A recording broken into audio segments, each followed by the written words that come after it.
Clifton 5, Hoka One One has just came out with the Clifton 5. They've also introduced the Clifton 1 again. Clifton 5, they have a few different models of the Clifton 5, which is interesting. You have your regular model. Notice the mesh, the collar.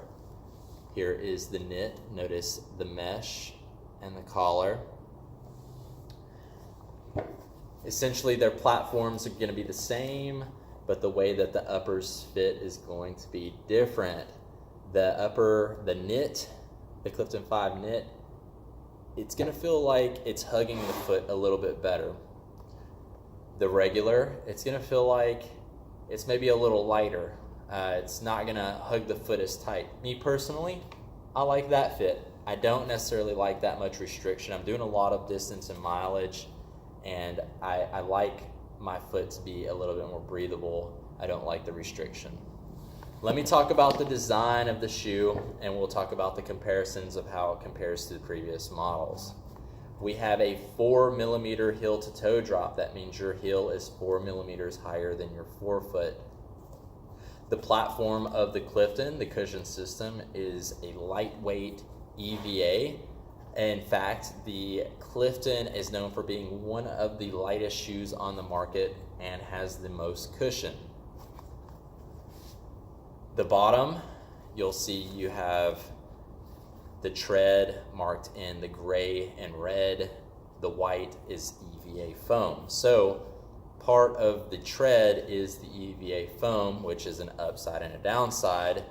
Upside, super lightweight. Downside, if you wear in those areas, you're gonna burn through the EVA or the cushion somewhat, or a little bit quicker. Upper mesh, lightweight, moisture wicking, no overlays. As you see, they took the overlays off. It lets your foot sit in there a little bit better, unrestricted. Flat laces, and then a built-in heel counter to prevent your heel from sliding, which is really good. It's a neutral shoe, and it's super lightweight. I would definitely recommend this shoe for anyone wanting to do any type of running, really. 5K, 10K, half, marathon, it can go up to all of that. And the reason I say 5 and 10K, because it's a high cushion shoe, is because it's so light. What you can expect from the Clifton, or the transition into it, or into a Hoka in general, from that 4mm heel to toe drop, you can expect your calves to be a little tight. I do recommend a 2-week transition into this shoe where you're alternating it, wearing it on the easy days.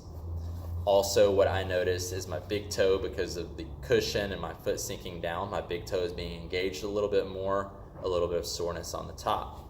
Other than that, it did really well. I would definitely recommend this shoe. Go to your local running store, try it out. Now I'm going to talk a little bit about the knit and kind of some of the differences. The designs are the same, platform is the same. Biggest difference is going to be this collar. It's kind of like an elastic feel right here, so it hugs around the foot. A little bit more elastic upper also. To me, it feels like it's a little bit more coarse, so it's going to hug the foot a little bit more. I felt like it added a little bit more weight to the shoe. I'm sure it couldn't add that much, or maybe it was just more of the restriction on my foot.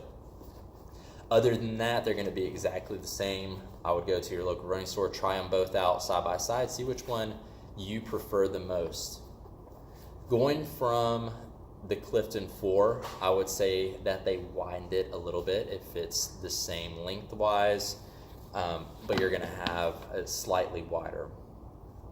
Clifton 3, the Clifton 3 was much wider than the 4. The 4, I would put someone narrow in that shoe.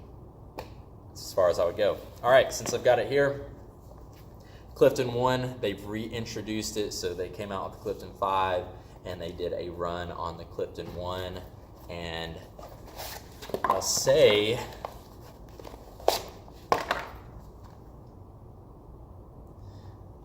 just weight-wise, I can tell that this one's lighter. I mean, yeah, I mean, you know, a nice swift wind blows and that thing might start, I'm not going to say it's going to blow away because I don't. But from the Clifton One, I would say that the platforms are going to be pretty similar, not exactly the same. You're going to see they have a lot of these indentions, just different designs. The Clifton One, I would say, would be a little bit more flexible, not quite as durable in that part of the lightweight, and you see where the EVA foam and the tread placement is. The overall fit, much wider in the Clifton One. Plus this material up here, it's going to be very thin. That probably helps with a lot of the volume. Other than that, I would definitely try them out. Until next time, and make sure you subscribe.